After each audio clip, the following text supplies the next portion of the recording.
देखो, भक्ति एक ऐसी शिक्षा है, भक्ति एक ऐसी एजुकेशन है जो जन्म के बाद खत्म नहीं होती, जन्म के बाद खत्म नहीं होती, बाकी शिक्षा खत्म हो जाती है। आज तुम चाहे इस जन्म में चाहे तुम कैम्ब्रिज से पढ़ लो, ऑक्सफोर्ड से पढ़ लो, चाहे दुनिया की टॉप मोस्ट यूनिवर्सिटी से पढ़ लो, मृत्यु उपरांत जब दूसरा जन्म मिलेगा तो केजी से ही शुरू होंगे, ये संग नहीं जाएगी। और भक्ति की पढ़ाई, भक्ति की पढ़ाई हर जन्म जहाँ छोड़ते हो अगले जन्म वहीं से शुरू हो जाती है, खत्म नहीं होती, उसका नाश नहीं होता।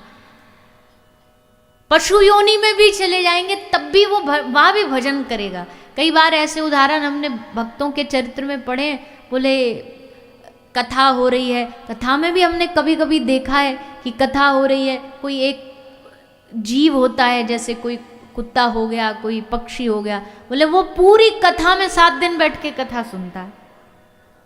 कई संतों की कथा में सुनता, बोले बाबा जी भगा देते डंडा मार के, फिर वहीं आ जाता है, दुम हिलाता हिलाता, फिर उनकी कुटिया में बैठा रहता है। कई ऐसी कथाएं जिनमें पशु योनि में भी भजन होता। क्यों? क्योंकि उनका पूर्व का कोई प्रारब्ध रह गया, इस जन्म में भगवान ने उनको मौका दिया, उनको स्मरण रहता है कि हमें ये जन्म खराब नहीं करना, हमें भजन करना। हम अयोध्या जी गए थे जब मंदिर नहीं बना था, उससे पहले की बात है, तो वहाँ पर कोई भैया ने हमको बताया कि जहाँ रामलला का छोटा सा टेंट था वहाँ सामने दर्शन भी कराए, गैया रहती थी, गाय रहती थी।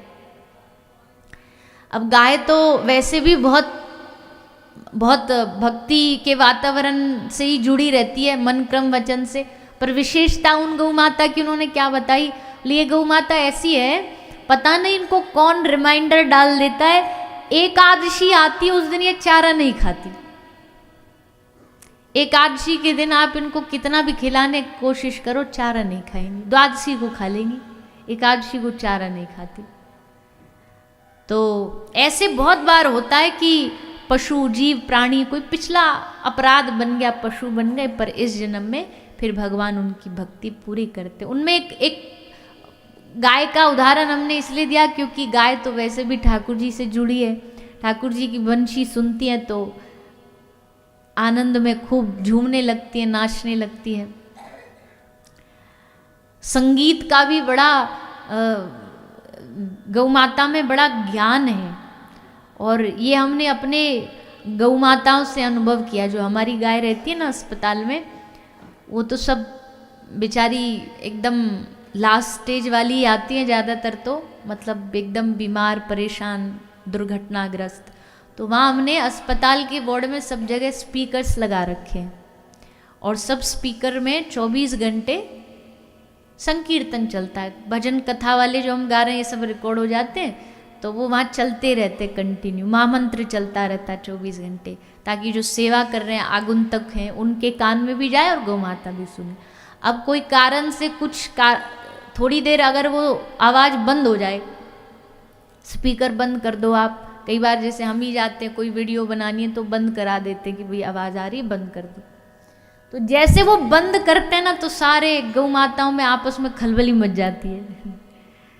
कुछ ना कुछ उनके एक्शंस ऐसे होते हैं कि दिख जाता है कि इनको कुछ अब खालीपन सा लग रहा है। उनको पता है कि भैया ये बड़ी गौ माता बड़ी समझदार होती है, और प्राणियों जैसी नहीं है। प्राणी सभी भगवान के ही हैं, हम कोई मना नहीं कर रहे, पर एक इंटेलिजेंस की अगर बात करें ना तो गाय माता जैसा इंटेलिजेंस किसी में हो नहीं सकता। बुरा नहीं मानिए, पर ये जो भैंसों का दूध पीते हैं ना, भैंस का इंटेलिजेंस देखा है कभी? देखो, उस देवी को आप ले जाओ स्नान करने को, एक भैंस जो होती है ना, जो घर में कभी किन्हीं ने पाली हो तो वो उनको अनुभव होगा, भैंस में आलस्य बहुत होता है। वो जहाँ मलमूत्र त्यागेगी वहीं उसी पे बैठ लेगी, वहीं कीचड़ में रहेगी। और गाय में आलस्य और पवित्रता तो इतनी है कि जहाँ मलमूत्र त्यागेगी वहाँ बैठ नहीं सकती, उस स्थान परिवर्तित करके दूसरी जगह बैठेगी। रोग है तो अलग बात है, अब हमारे अस्पताल में ऐसी कई गायें वो खड़ी नहीं हो सकती, जीवन भर, तो वो अलग बात है। भोजन की अगर देख लो, भोजन को आप गाय को रोटी दे दो, पहले दिन एक दिन रोटी दे दो, कई लोग नहीं कहते बोले रोटी मत दो हिल जाएगी, मतलब टाइम पे एकदम टाइम टेबल याद रख के सीधा वहीं पहुंच जाएगी। भैंस को दो आप रोटी, रोटी नहीं लड्डू दो बादाम के, तो भी नहीं आएगी, दूसरे दिन तो भी ना पहुंचेगी। गाय के चरवाहों को भी पता, आप इनको छोड़ दो तो लौट के आ जाएगी शाम को। हम कई ऐसी जगह, अभी पिछले जैसलमेर गए थे राजस्थान, बड़ी सारी गाय सड़कों पे घूमती, मतलब बड़ी सारी, मतलब झुंड के झुंड, ऐसे लगता कोई गौशाला वालों ने दरवाजा खोल दिया और ये सब निकल गई। 50-50 गाय एक जगह बैठी रहती। तो हमने पूछा भैया ये किसकी है? बोले ग्वारियाओं की है। ग्वारिया तो कोई दिख नहीं रहा। बोले सुबह दूध निकाल के इनको छोड़ देते हैं और फिर ये घूमती हैं और शाम को जैसे दूध देने का समय आता फिर वहीं पहुंच जाती हैं ग्वारिया के। इतनी सीधी। और खैर ये गौ माता का सीधापन ही उनको हानिकारक भी हो गया वैसे तो, क्योंकि बहुत ज़्यादा देना सीधापन भी फिर कई लोग उसका बड़ा फायदा उठाते। उनको पता है कि हाँ ये तो देने यहीं आ जाएगी वापस, उसका गलत फायदा उठा रहे हैं। पर गाय में बड़ी बुद्धिमता होती है। हमारे अस्पताल में जो स्टाफ है उस सब के अलग अलग ड्रेस है। जैसे कंपाउंडर हैं जिनको वेटरनरी की भाषा में VLDA बोलते हैं, उनकी हरी रंग की कपड़ा है, वो हरा रंग का ड्रेस है। जो गाय को चारा खिलाते हैं, दूध निकालते हैं, वो ऑरेंज कलर की उनकी ड्रेस है। ऑफिस वाले सफ़ेद पहनते हैं, एम्बुलेंस वाले नीला पहनते हैं। तो गाय की बुद्धिमत्ता बता रहे हैं आपको कितनी समझदार होती है। वो जैसे हरे कपड़ा वाला देखता है ना गाय की बछड़ा बछिया, तो तुरंत भागती है, क्योंकि पता हरा कपड़ा मतलब इंजेक्शन। जैसे बच्चे नहीं भाग जाते कि डॉक्टर का नाम ही और मुंह देखते ही डॉक्टर अंकल का एकदम भागते, तो उनको पता है हरा कपड़ा वाला मतलब अब इंजेक्शन ठोकेगा, इसलिए भागती है छोटी छोटी बच्चियाँ। और कोई ऑरेंज कपड़े वाला होगा तो पता है ये गुड़ खिलाएगा, तो उसके पास चली जाएंगी। देख के पहचान में आ जाता है उनको कि कौन यहाँ खिलाने आ रहा है, कौन हमें मारने आ रहा है। सब गाय को पता होता, समझ होती है भैया। तो इसलिए हम बार बार कहते हैं कि अगर ऐसी बुद्धि अपने बच्चों में भी चाहते हो तो घर में किसका दूध पीना है? किसका पीते हो अभी? पक्का? कौन कौन गाय का दूध नहीं पीता?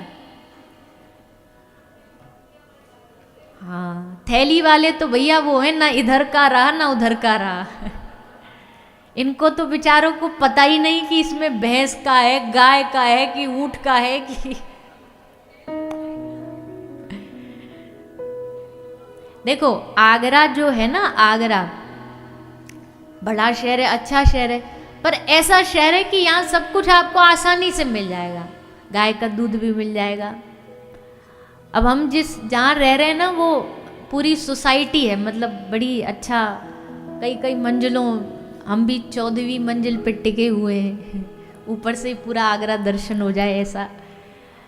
तो हम क्या बोलते हैं? हम ये बोलते हैं कि देखो भैया, इतनी बड़ी बड़ी शहरों में सोसाइटी है, एक बिल्डिंग में पूरा गांव बसा होता है, और आप बम्बई, दिल्ली, बेंगलोर ऐसी जगह चले जाओ तो क्या ही कहें, इतने बड़े बड़े।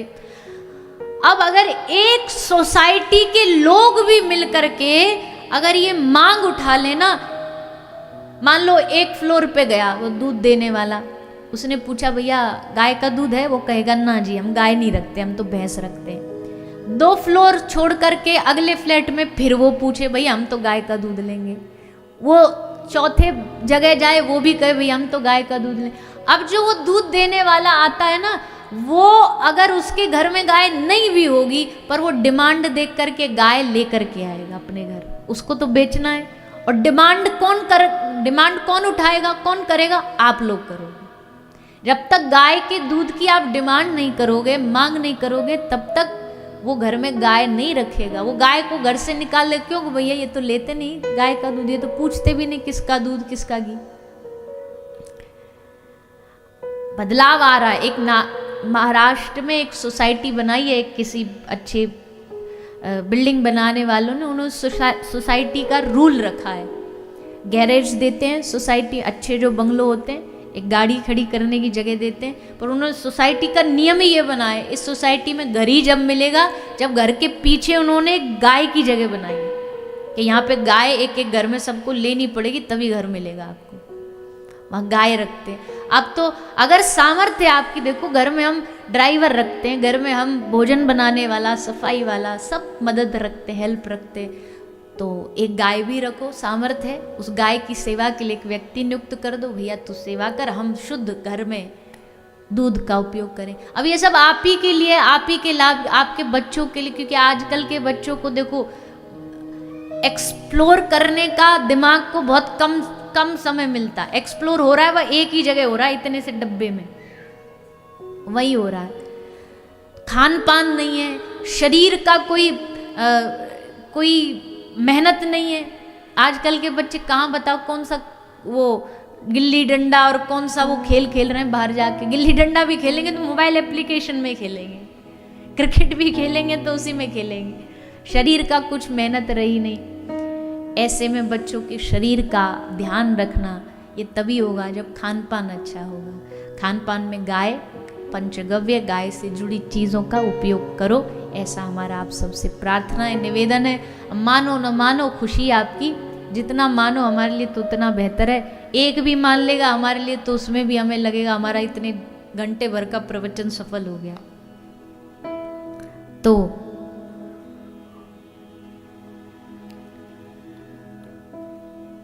श्री भरत जी महाराज ने कृपा करके अपने जीवन को भगवान की भक्ति में लगाया, भगवान को प्राप्त किया, राजा रघुगण पर कृपा करी। आगे श्री सुखदेव जी महाराज नरकों का वर्णन सुनाते हैं, 28 प्रकार के नरक, रौरव नरक, तामिश्र नरक, अंधतामिश्र नरक, कुंभीपाक नरक, सब पापों की सजा भगवान ने नियुक्त करी है।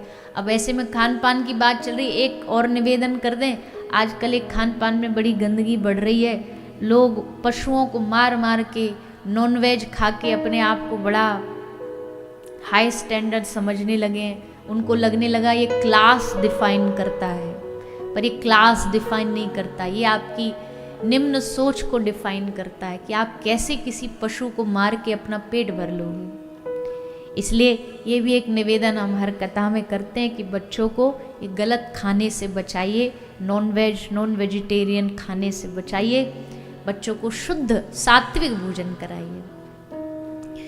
तो नरकों का विधान बताया। आगे 5वें स्कंद में भगवान के एक भक्त की कथा आती है, एक ब्राह्मण की कथा आती है। कौन ब्राह्मण? कान्य कुब्जे द्विज कश्चित दासी पतिर अजामिलः नामना नष्ट सदाचारो दास्य संसर्ग दूषितः। ले अजामिल नाम के एक ब्राह्मण थे।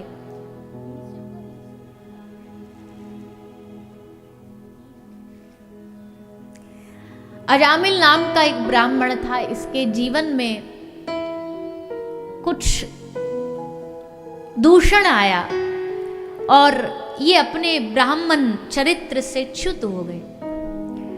ब्राह्मण नशा नहीं कर सकता, वैसे तो कोई भी नहीं कर सकते, ना करना चाहिए, पर एक विशेष कोई ब्राह्मण नशा करे तो भैया पूरे धर्म जाति समाज पे लोग उंगली उठा देते हैं कि भाई देखो इतना गलत काम कर रहा है, अपनी पवित्रता नहीं त्याग सकते। भगवान ने सब धर्मों का अलग अलग कर्तव्य बनाया है। ये अजामिल अपने धर्म से च्युत हो गया, मदिरा पीने लगा, मांस खाने लगा, पर स्त्री गमन करने लगा, चोरी डकैती करने लगा। लेकिन फिर एक दिन जीवन में परिवर्तन आया। जब आदमी बहुत ज्यादा पाप में डूबा होता है ना, तो भगवान को भी लगता अब इसको थोड़ा सा तो रास्ता दिखा। और रास्ता कौन दिखाता है? किसके माध्यम से रास्ता मिलता है? हाँ, गुरु, साधु, संत, किसी भक्त वैष्णव, संत की कृपा से ही रास्ता मिलता है। संत टॉर्च लेकर के आगे आगे ज्ञान का दीपक जलाते जलाते रास्ता दिखाते हैं कि भैया तू गलत रास्ते पे भटक गया, आजा वापस लौटा।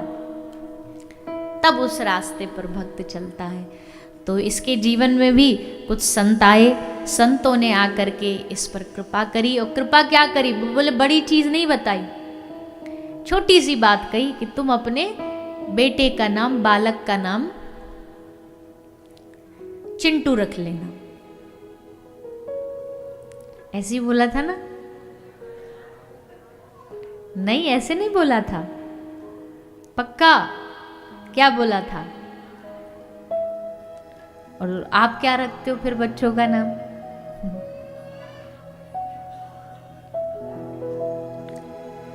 हाँ, अच्छा रखा है तो बड़ी बढ़िया बात है। पर आजकल के मैया पिताजी ने से मॉडर्न हो गए, वो शब्द जो भी होता है नाम उसका हाफ करके, आधा करके, और आधे में भी आधा करके नाम रखते हैं। तो इसलिए फिर थोड़ा उससे बचना चाहिए कि नहीं भैया भगवान के नाम पे रखो अच्छे नाम। अब इसमें लोग बोले नहीं भगवान के नाम तो पुराने होते, पुराने नहीं है। विष्णु सहस्त्र नाम पढ़ो, गोपाल सहस्त्र नाम पढ़ो, राधा रानी कितने नाम है कभी सुने आपने? कितने प्यारे प्यारे नाम है। वो अपनी लाली के नाम रखो, अपने लाला के नाम, अपने पुत्र के नाम ठाकुर जी के नाम पे रखो।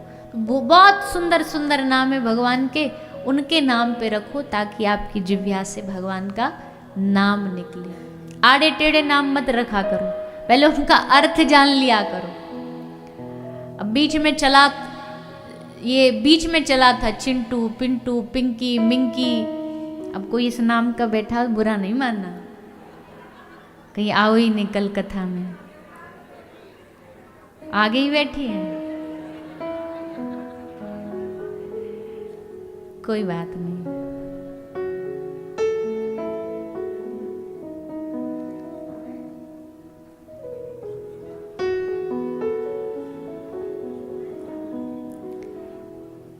भगवान के नाम अब रख लो। किशोर, बस तो किशोर तो ठाकुर जी का नाम है, युगल किशोर। चलो जी, अब ये फैमिली डिबेट बाद में ये फैमिली डिबेट में कोई जीत नहीं सकता। खैर, भगवान संतों ने कहा कि भैया जामिल तू तुझसे हम कहीं माला कर, भजन कर, वो तो तू सुनेगा नहीं। तो एक काम कर, तू अपने बेटे का नाम नारायण रख लेना, बस तेरे इसी में तेरा कल्याण होगा। और संतों की कृपा ऐसी हुई कि आखिरकार अजामिल के जीवन में किसी भी प्रकार से नारायण नाम आ गया। और नारायण नारायण नारायण नारायण करते करते करते जीवन बीतता गया। और जब उसका अंत समय आया तब भी पुकारते हुए, भगवान नाम लेते हुए पुत्र का, पर नाम पुकारते हुए दोनों हाथ उठा के कहा, हे नारायण मेरी रक्षा करो, हे नारायण मुझे बचा लो। क्योंकि यमदूत प्राण खींच रहे थे। प्राण खींचने तो कष्ट में आदमी अपने प्रिय को बुलाता है, जैसे नारायण नाम लिया, नारायण भगवान के दूत प्रकट हो गए। यमदूतों को कहा, भैया अब इसको नहीं ले जा सकते तुम, अब ये नरक के रास्ते पर, नरक का अधिकारी नहीं है, अब तो इसको, ये तो संतों जैसी इसकी गति हो गई।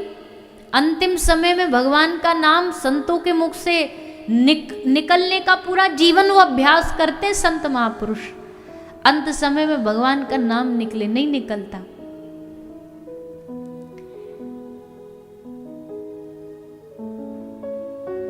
अंत समय तक भी वही मन में संसार परिवार का यही चलता रहता, हम चले जाएंगे क्या होगा, कैसे हो। एक बाबा जी जा रहे थे, मतलब विदा हो रहे थे दुनिया से, बेड पर पड़े थे, पूरा परिवार इकट्ठा हो गया, सब लोग आसपास खड़े हुए, बाबा जी कुछ बोलना चाह रहे हैं। तो बाल बच्चों ने सोचा लगता गढ़ा हुआ धन बताना चाह रहे हैं। सबरे डॉक्टर इकट्ठे कर लिए, बोले बाप 1 सेकंड बस इनकी आवाज़ आ जाए, ऐसा कुछ कर दो, कुछ ऐसा व्यवस्था बना दो जो बस चलते चलते बता जाएं। जितना लाखों चाहिए, करोड़ों चाहिए, जो चाहिए ले जाओ, पर बस ये थोड़ी देर बाद बोल दें हल्का सा। ऐसा कहा तो कुछ औषधि वगैरह दी गई और अंत में बाबा जी बोले, सब एकदम कान लगा के सुनने लगे। हाँ, अब बताएंगे कहाँ बैंक में कितना बैलेंस, कहाँ कौन सी धन रखा हुआ है। सोई बाबा बोले अरे भैया कैसे बालक हो तुम, हमको पहले से ही इतनी चिंता, हमारे जाने के बाद कैसे संभालें, कब से पीछे वो बछड़ा खड़ा झाड़ू चबा रहा है, हम इशारा कर रहे हैं, कोई सुन ही नहीं रहा, हमारे जाने के बाद हमारी आंखों के सामने ये हालत हो रही है, इसको बचाओ, झाड़ू को खींच के ले जा रहा है। बालकों ने कहा कि पिताजी आप बच जाओ, झाड़ू हम संभाल लेंगे। झाड़ू संभालने के लिए हमने इतना लाखों रुपया खर्च किया कि ये कुछ बताएं कहाँ क्या कैसे रखा है। पर कहने का मतलब है कि अंत समय तक आते आते भी मन से चीजें खत्म नहीं होती है, छूटती नहीं है। अब तो थोड़ा कम हो गया, पहले के जमाने में तो वो जो सासू होती थी वो तिजोरी की चाबी ऐसे यहाँ लटका के चलती थी। कथा में भी आएंगी तो कथा में भी संग लेकर के आएंगी और ध्यान बीच बीच में वही चला जाता है कि पता नहीं ऐसे नहीं हो कि खोल करके माई के पहुंचा दे। और पहले तो व्यवस्था नहीं थी, आजकल तो और भी एक व्यवस्था हो गई, सीसीटीवी लग जाए, फिर यहीं बैठ करके देख लो कि अब कहाँ गई, अब क्या कर रहे हैं, अब कहाँ जा रहे हैं। तो ये भी एक, अब तो और 4 आंख हो गई, सुविधा हो गई नजर गड़ाने की। तो कोई ये सोच रहा हो कि भैया हम तो अंत समय आते तक भगवान का नाम ले लेंगे और हमारा कल्याण हो जाएगा, बोले ना, इतना आसान नहीं है भैया। जीवन भर भजन करने वालों के अंत में भगवान का नाम नहीं आता। कोई बिरला होता है जो जाते समय इस दुनिया से हरे कृष्ण जय सिया राम राम ये सब कहकर के भगवान के धाम जाता है। अजामिल ने नारायण नाम लिया, उसे मौका मिला भजन करने का, अजामिल ने भजन किया, भगवान को प्राप्त किया। इस प्रकार अजामिल का उद्धार हुआ है, अजामिल पर भगवान ने कृपा करी। वृत्तासुर भगवान का एक भक्त हुआ है, दैत्य था पर भगवान की भक्ति इसमें थी। भगवान से वरदान मांगा, अहम हरे तव पादैकमूलं दासानुदासो भवितास्मि भूय मनः स्मरेत सुपतेर्गुणास्ते गृणीत वाक् कर्म करोतु कायः न नाकपृष्ठं न च पारमेष्टं न सार्वभौमं न रसाधिपत्यं न योग सिद्धिर्पुनर्भवं वा समंजसत्वा विरह्य कांक्षी। भगवान से मांगा कि प्रभु हमें आपके भक्तों का भक्त बनाओ, दासों का दास बनाओ। उसमें ज़्यादा आनंद है, भगवान के संतों का दास बनने में ज़्यादा आनंद है। तो वृत्तासुर की बड़ी सुंदर स्तुति आई। और फिर 7वें स्कंध में प्रहलाद लाद नारद पराशर पुंडरीक व्यासंबरीश शुक सौनक भीष्म दालभ्यार। भगवान के 12 भक्तों में पहला नाम किसका है? प्रहलाद लाद नारद। प्रहलाद जी का नाम सबसे पहले भगवान के 12 भक्तों में आता है। ऐसे श्री प्रहलाद जी का इनकी कथा सुना रहे हैं। प्रहलाद के पिता है हिरण्यकश्यपु, बड़ा भारी दैत्य है, अभिमानी है, भगवान से द्वेष करता है। भगवान श्री नारायण ने इसके भाई हिरण्याक्ष को मारा था। कल आपने कथा सुनी थी, वराह भगवान ने हिरण्याक्ष को मारा था। अब उसका बदला लेने के लिए नारायण को मारना चाहता है। तो कैसे बदला लेगा? इसने तपस्या करी ब्रह्मा जी से और 6 वरदान मांगे। ब्रह्मा जी ने वरदान दिए। पीछे से जब ये तप कर रहा था, कयादु उस समय गर्भवती थी। इंद्र कयादु माता को हरण करके ले गया। बोले इसके पेट में जब ये इसका पिता इतना भारी राक्षस, तो इसका बेटा तो इसका भी गुरु निकलेगा, फिर ये देवताओं को परेशान करेगा। इससे बढ़िया इसको पहले ही मार दो गर्भ में। पर नारद जी मिल गए। नारद जी ने इंद्र से पूछा कहाँ ले जा रहा है? बोले देवी को ले जा रहा है, इसको और इसके बालक दोनों को मार देंगे। नारद जी ने कहा, अरे बाबरे, इसके पेट में, इसके गर्भ में कोई पापी, कोई दैत्य नहीं, भगवान का परम परम भक्त पल रहा है, छोड़ दे इसे। और नारद जी कयादु माता को अपने आश्रम ले आए। दिनचर्या में दिन रात भजन सत्संग कीर्तन, प्रहलाद जी घर में बैठे बैठे ही सुन रहे हैं, सब पढ़ रहे हैं, सब सीख रहे हैं। इसलिए जन्म से ही भक्ति का बीज बो दिया। और जब जन्म हुआ, हिरण्यकशिपु बड़ा खुश हुआ। हमारे घर में 10 पुत्र थे, सबसे छोटे प्रहलाद जी थे। बड़ा लाडला, बड़ा पुत्र था। लेकिन सब लाड़ प्यार हिरण्यकशिपु का जाता गया जब उसे पता चला कि हमारा भक्त नहीं, ये तो नारायण का परम भक्त है। और ये भक्त कैसे बने? एक पूर्व का तो था ही, पर एक दिन प्रहलाद जी गुरुकुल जा रहे थे। रास्ते में कुम्हार का घर था। उसकी पत्नी कुम्हारन आग के सामने बड़ी चिंता में बैठी थी, बहुत टेंशन में बैठी है। प्रहलाद जी ने उससे पूछा, मैया क्या हुआ? कुम्हारन ने बताया, बेटा ये जो अग्नि का, ये जो जिसमें पकाते ना बर्तन को, पात्र को, इसमें एक बिल्ली का शावक, बिल्ली का बच्चा घुस गया।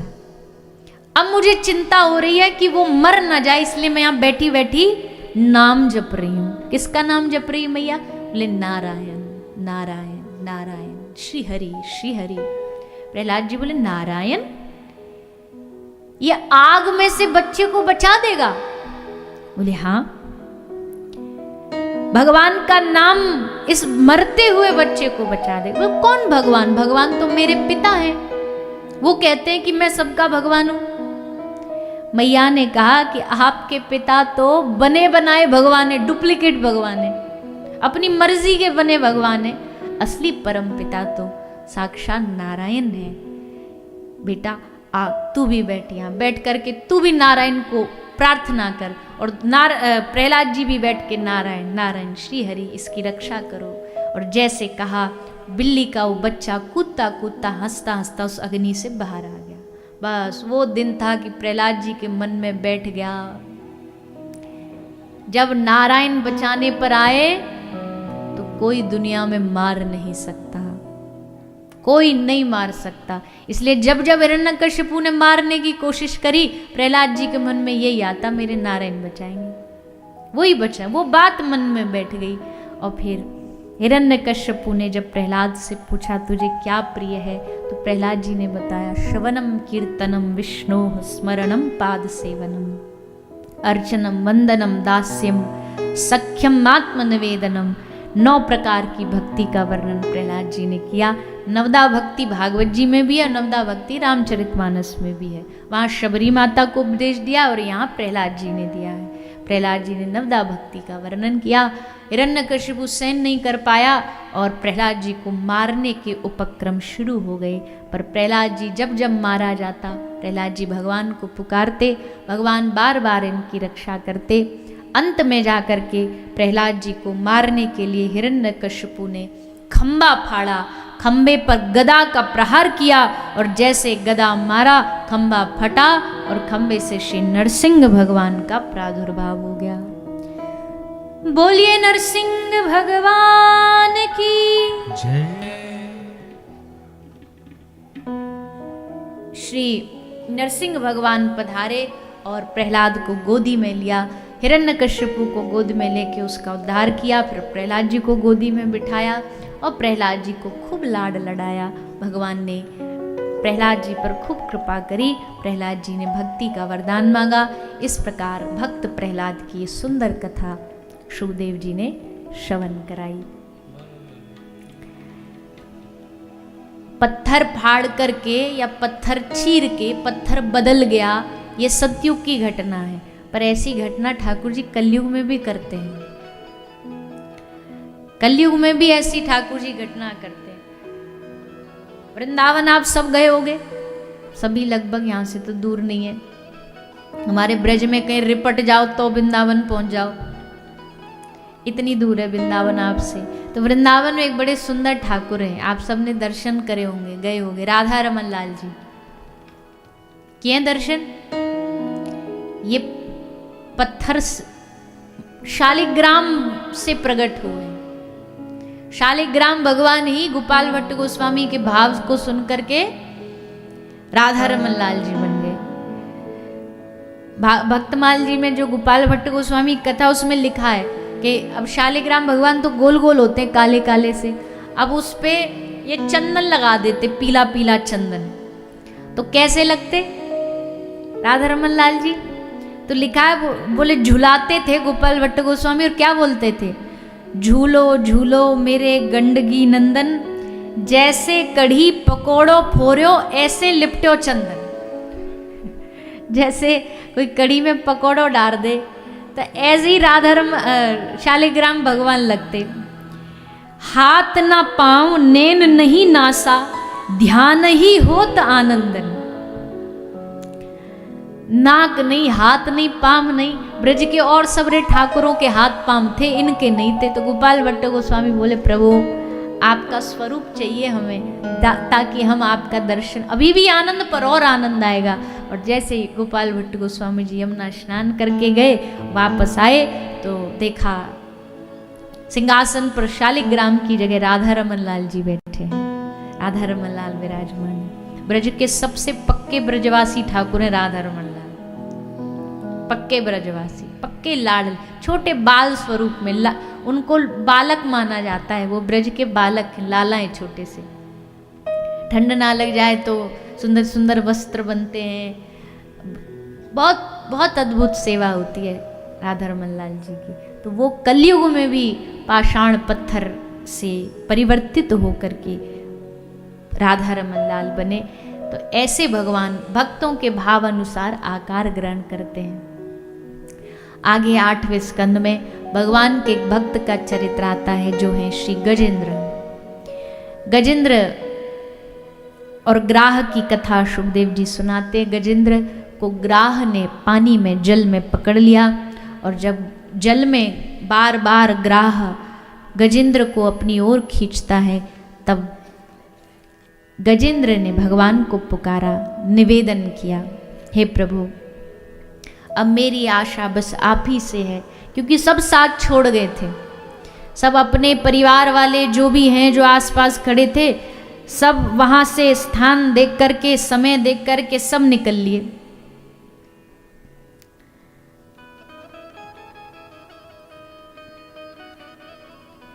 किसी शायर ने कहा है कि गम ये नहीं कि जो मिले वो पत्थर के लोग थे। वाह वाह, भूल जाते हो आप। गम ये नहीं कि जो मिले वो पत्थर के लोग थे, पर अफसोस उसमें चंद मेरे घर के लोग थे।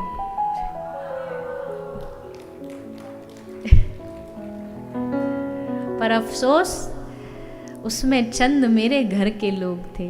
क्योंकि जब दुनिया की हकीकत सामने आती है, तब समझ आता है कि यहाँ पत्थर हृदय वालों की कमी नहीं है। इसलिए आज गजेंद्र को जब जल में पान करने आया, सब साथ खड़े थे, देखा जैसे इसके पाँव को ग्राह खींच रहा अंदर, तो तब एक एक करके निकल गए। और तब गजेंद्र ने भगवान को पुकारा, हे प्रभु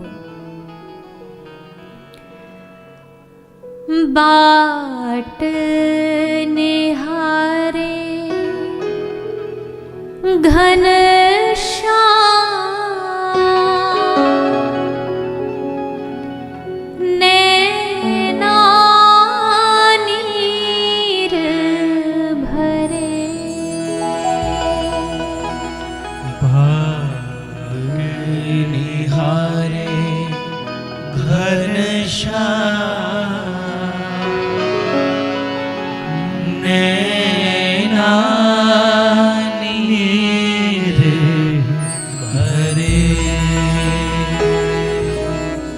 आस